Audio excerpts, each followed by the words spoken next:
Mfite umukunzi unkunda cyane we, wankunze nkivuga ndetse na n'ubu aracyankunda. Niyo mpamvu nanjye nzajya mpora mukunda iteka. Ni umukunzi mwiza ugira urukundo rwinshi, nawe batabana kuko ahorana urugwiro.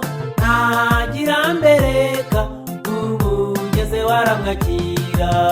Mfite umukunzi mwiza unkunda atitaye ku isura.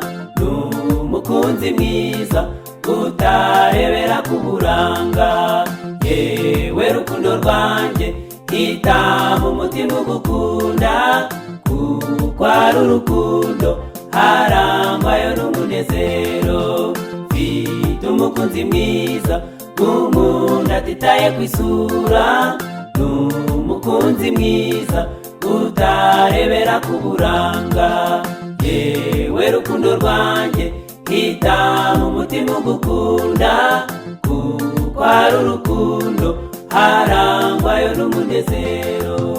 Nawe ufite umukunzi ugukunda cyane we, wagukunze ukivuka ndetse na n'ubu aragukunda.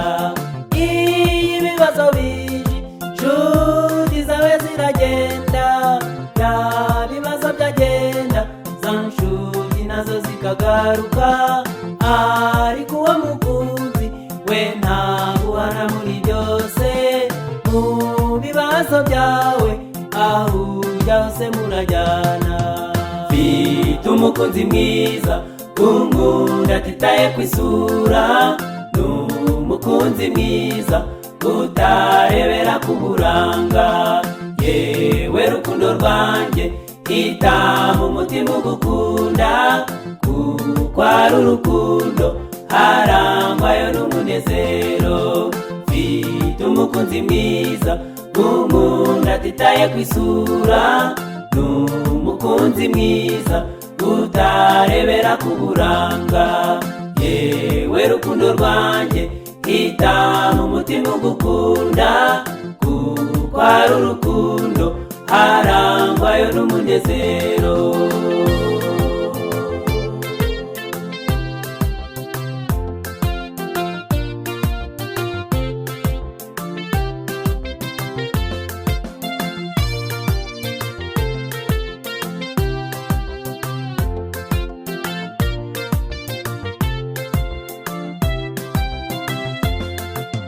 Hariho inkundo nyinshi ndetse zitandukanye, ariko urw'uwo mukunzi rwo ntabwo rujya rurondorwa.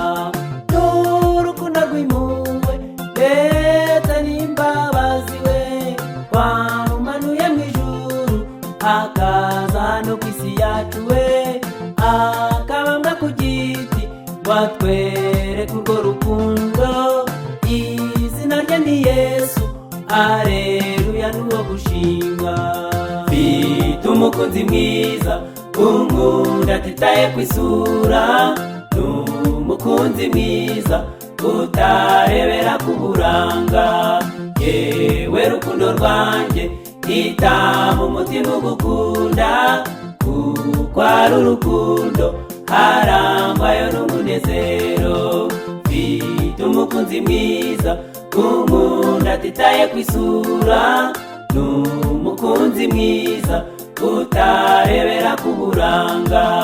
Yewe rukundo rwanjye hitamo umutima ugukunda, kuko ari urukundo harangwayo n'umunezero. Mfite umukunzi mwiza unkunda atitaye ku isura. Ni umukunzi mwiza utarebera ku buranga. Yewe rukundo rwanjye hitamo umutima ugukunda, kuko ari urukundo harangwayo n'umunezero.